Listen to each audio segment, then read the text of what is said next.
ईश्वर की उपासना का सबसे मधुर, सबसे सरल मार्ग है भजन और कीर्तन। इससे वातावरण में सकारात्मक ऊर्जा का प्रवाह बढ़ जाता है और भगवत कृपा पाने की सारी बाधाएं स्वयं ही दूर हो जाती हैं। आज मैं धर्म आपको भक्ति और आराधना के पावन भजनों और कीर्तनों की शक्ति से परिचित कराऊंगा। क्या अंतर है भजन और कीर्तन में, ये भी बताऊंगा। राम जय राम जय जय राम, श्री राम जय जय राम। जब एक एक शब्द से होता है ईश्वर का आभास, जब भक्तों को मिलता है परमेश्वर का साथ, प्रभु के भजन से पवित्र होता है तन और मन, कीर्तन से हो सकता है ईश्वर का साक्षात दर्शन। राम जय राम, श्री राम जय जय। भजन, कीर्तन, प्रार्थना और ध्यान, ये सब इंसान को ईश्वर की ओर ले जाते हैं, लेकिन इनमें सबसे प्रभावशाली भजन और कीर्तन ही है।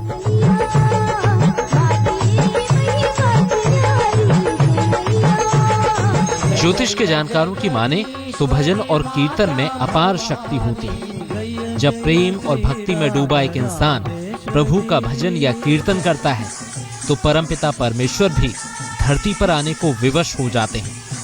लेकिन क्या है भजन और कीर्तन का सही अर्थ और इससे आपकी जिंदगी पर क्या प्रभाव पड़ता है, आइए हम आपको बताते हैं। राजेश्वरी जय जगदीश्वरी माता भवानी। व्यक्ति के जीवन में एक ही आधार होता है, ईश्वर। कई रास्तों से ईश्वर को पाने का प्रयास किया जाता है, ज्ञान, कर्म और भक्ति। ईश्वर को पाने का सर्वश्रेष्ठ मार्ग है भक्ति। भक्ति से ईश्वर को पाना सबसे सरल है। भक्ति और एकाग्रता लाने के लिए भजन, कीर्तन और स्मरण का सहारा लिया जाता है। भजन और कीर्तन से मन बहुत जल्दी एकाग्र और विकसित होता है। भजन कीर्तन के बाद ध्यान या प्रार्थना की जाए तो तुरंत फलित होती है। भजन कीर्तन के सही प्रयोग से तमाम रोग और मानसिक समस्याएं दूर होती हैं। भजन और कीर्तन ईश्वर की उपासना के दो अलग अलग तरीके हैं, लेकिन ज्यादातर लोग भजन और कीर्तन के अंतर को समझ नहीं पाते। ज्योतिष के जानकारों की माने तो कोई भी उपासना तभी फलदायी होती है जब आप उसके बारे में ठीक से जानते और समझते हैं। इसलिए आज हम आपको भजन और कीर्तन के अंतर के बारे में बताने जा रहे हैं। गौर से देखिए। भजन में व्यक्ति ईश्वर का नाम भजता है, इसका प्रभाव सामान्य होता है। कीर्तन में व्यक्ति ईश्वर के नाम का मंत्र जपता है और इसका प्रभाव अद्भुत होता है। भजन के बाद ईश्वर की उपासना जरूरी नहीं होती, कीर्तन के बाद ईश्वर की उपासना जरूरी होती है। भजन एक गीत की तरह है, जबकि कीर्तन किसी विशेष मंत्र का उच्चारण है।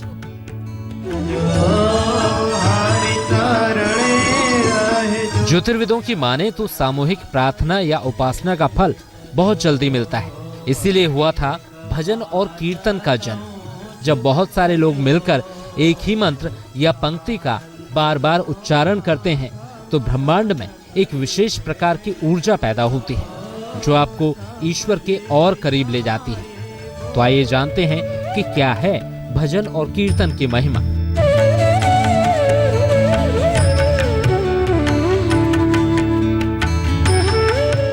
कीर्तन जितने ज्यादा लोगों के साथ किया जाए उतना ज्यादा प्रभावशाली होता है। कीर्तन जितने लंबे समय तक किया जाए उतना ही उत्तम होता है। कीर्तन अगर नृत्य के साथ किया जाए तो रोगों से मुक्ति मिल सकती है। मान्यता है कि शिव और पार्वती ने नृत्य के साथ कीर्तन का आविष्कार किया था। नृत्य के साथ कीर्तन करने से हर तरह के रोगों और तनावों से मुक्ति मिल सकती है। जहाँ भी कीर्तन होता है वहाँ ईश्वर का वास होता है। नियमित कीर्तन करके किसी भी स्थान से सारी नकारात्मक ऊर्जा नष्ट कर सकते हैं। भक्ति और संगीत का मधुर मिलन हो जाए तो बनता है भजन। फिर यही भजन ईश्वर प्राप्ति की आपकी राह आसान कर देता है। ज्योतिष के जानकारों की माने तो सुखी, संपन्न और शांत जीवन के लिए सबसे सरल और उत्तम मार्ग है भजन कीर्तन।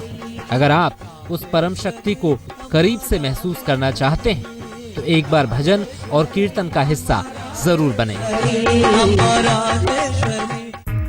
परम पिता परमेश्वर की भक्ति के कई मार्ग हैं। कोई परम ज्ञानी होकर ईश्वर को पाता है तो कोई कर्म के जरिए प्रभु को पूजता है।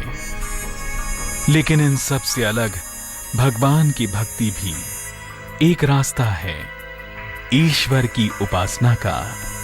आज मैं धर्म आपको भजन कीर्तन के जरिए मानसिक और आत्मिक लाभ लेने के उपाय बताऊंगा।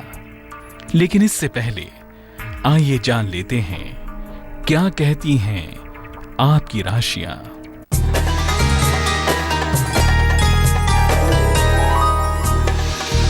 मेष, कारोबार में लाभ होगा, आपकी सेहत अच्छी रहेगी।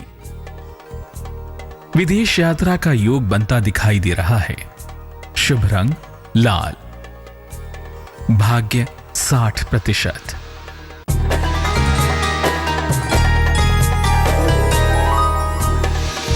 वृष, अपनी सेहत का ख्याल रखें, आपको धन का लाभ होगा। उपहार सम्मान का लाभ भी मिलेगा। शुभ रंग ग्रे। भाग्य 54%।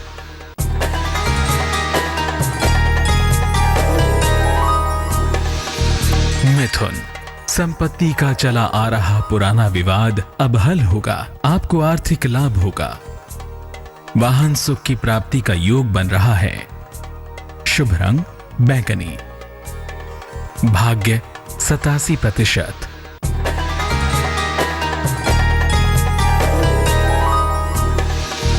कर्क, नए काम का अवसर आपको मिलेगा।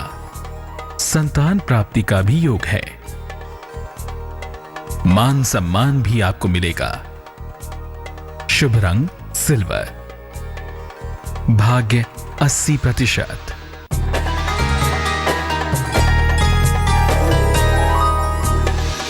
सिंह, वाहन चलाने में सावधानी बरतें। रुका हुआ धन आपको मिलेगा। जीवन साथी का सहयोग भी मिलेगा। शुभ रंग धानी। भाग्य 79%।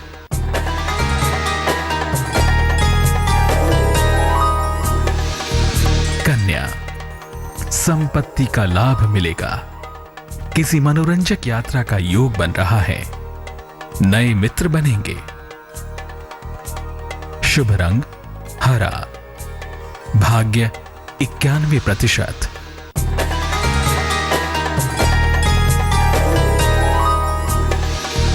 तुला, जीवन साथी का सहयोग मिलेगा। धन का लाभ होगा। स्वास्थ्य अच्छा रहेगा। शुभ रंग सुनहरा। भाग्य 89%।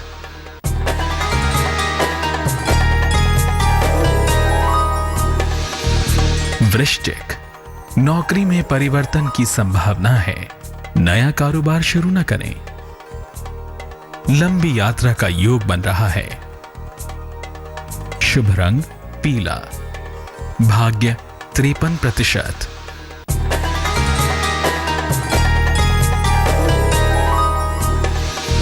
धनु, फिलहाल यात्रा न करें। धन के नुकसान से अपना बचाव करें। संतान सुख का योग है। शुभ रंग आसमानी। भाग्य 77%।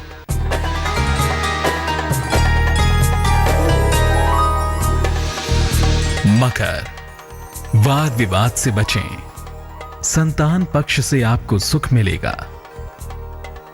यात्रा का योग है। शुभ रंग गुलाबी। भाग्य 41%।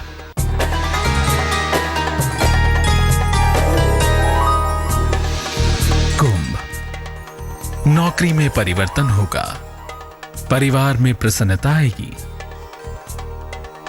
जीवन साथी का सहयोग मिलेगा। शुभ रंग नारंगी। भाग्य 76%।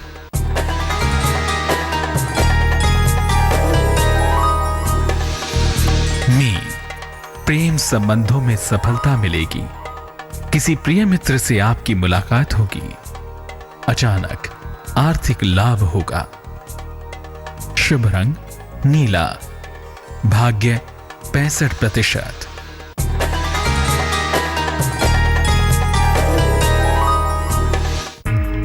मानसिक शांति के लिए मधुर संगीत का प्रयोग तो सदियों से होता रहा है, लेकिन जब यही संगीत भजन और कीर्तन का रूप ले लेता है तो इसमें ईश्वर की शक्ति का अंश भी आ जाता है। तो आइए आज मैं आपको भजन कीर्तन के जरिए मानसिक और आत्मिक शक्ति बढ़ाने के उपाय समझाता हूं। जय जय श्री राज राजेश्वरी, जय जय श्री राज राजेश्वरी। प्रभु के भजन से सवरेगा जीवन, राजेश्वरी। कीर्तन से सुलझेगी मन की हर उलझन। भवानी जय जगदीश्वरी माता भवानी, दूर हो जाएंगे सारे मानसिक रोग। भवानी जय जगदीश्वरी माता भवानी। करें आत्मा की शुद्धि के प्रयोग।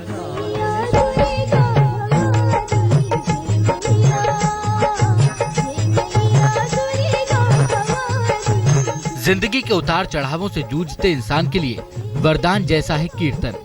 ज्योतिष के जानकारों की माने तो कीर्तन करने से इंसान को अद्भुत मानसिक और आत्मिक शांति मिलती है। अध्यात्म और ध्यान की तरह कीर्तन से भी आप तमाम मानसिक अवसादों को दूर कर सकते हैं, लेकिन इसके लिए आपको विशेष प्रकार से कीर्तन करना होगा। आइए हम आपको मानसिक और आत्मिक लाभ के लिए कीर्तन करने का सही तरीका समझाते हैं। नियमित रूप से पूजा उपासना के पहले कीर्तन करें। कीर्तन करते समय दोनों हाथ ऊपर की ओर रखें। भगवान का स्मरण करते हुए कीर्तन करते रहें। कीर्तन के बाद ही अपनी साधना या आराधना शुरू करें। जिस भी मंत्र या पंक्ति के साथ कीर्तन करें उसका प्रयोग गाकर करें। सही तरीके से कीर्तन करने से समस्याएं दूर होंगी और मन भी शुद्ध होगा। ज्योतिष के जानकारों की माने तो कीर्तन करने से इंसान मानसिक रूप से प्रबल और समृद्ध हो जाता है। प्रभु भक्ति की विधा इंसानी जिंदगी को शुभ और कल्याणकारी बनाती है। इसलिए हर इंसान को जीवन में कभी न कभी कीर्तन का आनंद जरूर लेना चाहिए। अब विदा लेने का समय है, मुझे आज्ञा दीजिए। फिर आऊंगा और आपको कुछ नई और कल्याणकारी बातें बताऊंगा, क्योंकि मैं आपको हमेशा सुखी और प्रसन्न देखना चाहता हूं। देशद्रोह मामले के आरोपी जेएनयू के छात्र संघ अध्यक्ष कन्हैया की जमानत पर सुनवाई टल गई है। अब दिल्ली हाई कोर्ट पूरे मामले में 29 फरवरी को अगली सुनवाई करेगा। आज दिल्ली पुलिस ने